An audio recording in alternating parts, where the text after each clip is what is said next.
Right, so that was a bit too hot and too cold there. GM and then someone 17-ish. I wonder, just someone around 2000 maybe this time? Just someone, okay, an FM, good. Now you may wonder why I'm playing this solid boring stuff, because I think there is potential trump cards, but more independent of what the opponent is doing. So I'm not throwing away the trump card, the risky trump card strategy. I'm just, well, yeah, it's less risky, but it's still aiming for trump cards in a way. If I can get like a nice bishop here, eyeing the queen. Cozy teapot on h2, which he stopped. Okay. I was going to play h3 and thingy, but right, that's a bit of a weakness, I hope. So maybe e4 now, and not being too worried about g5. When do you knight f4? Okay.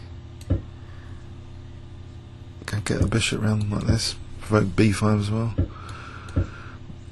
Okay, if I can play for e5. Well, he's moving lots of pawns anyway, so is it d5 here? f5 looks a bit weak, so rook e1, knight moves to f5 maybe. I don't want to give up e5 though, so I just want to get this knight maneuver in.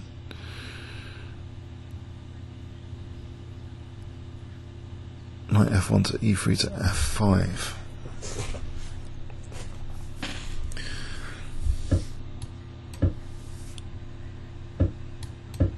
Right. a4 now, like Capablanca, try and use the a file. Right, so rook a6, oh. Queen d2, or just knight f5 and try and get the e4 square after. I could do that. Queen d2 for a moment, and maybe, I don't know, rook a3. Rook a7, to get to rook a7, rook a3, rook a1. Or even rook a5, hitting b5. And use that a file. Okay, am I going to get hacked on the h file? It's looking a bit scary. Good control of, useful control of h4 against queen h4. Knight f1 might be needed.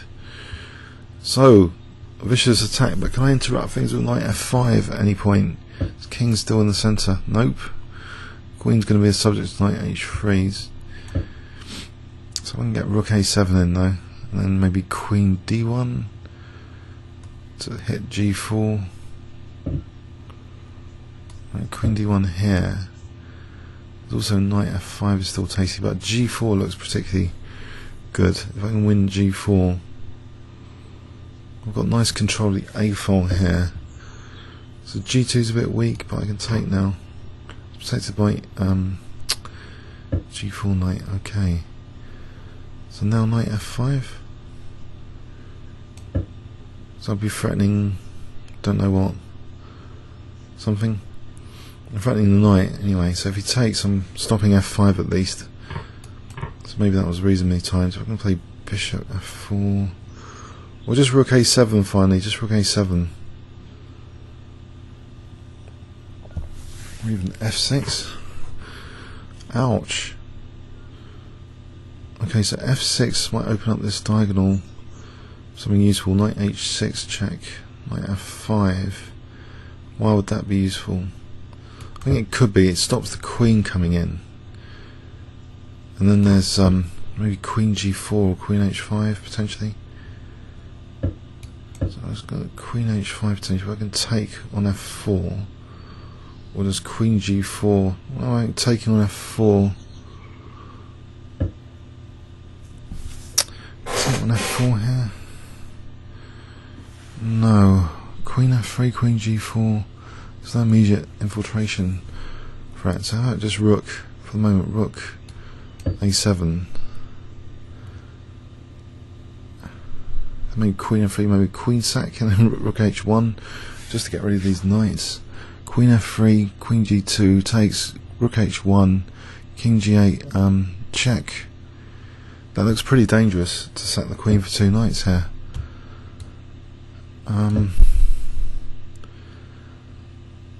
It could be something much simpler, surely. On the other hand, I'm tempted. Because rook h1 looks pretty strong. Rook a8 here first, then rook h1. Right, rook f7, rook f8, rook f8. That knight takes d6 threatens rook f7.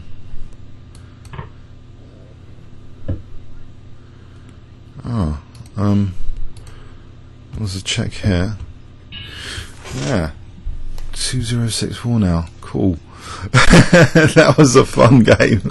There's a few weaknesses to play on. So provoking bishops on both sides, but this f5 is a bit weak. On the other hand, you get this stranglehold on the dark squares.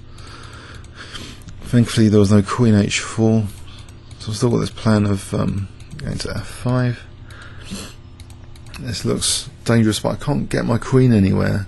These squares are all locked out, these 3. It would be good to be able to do circles, actually. Oops. Anyway, comments or questions on YouTube? Thanks very much.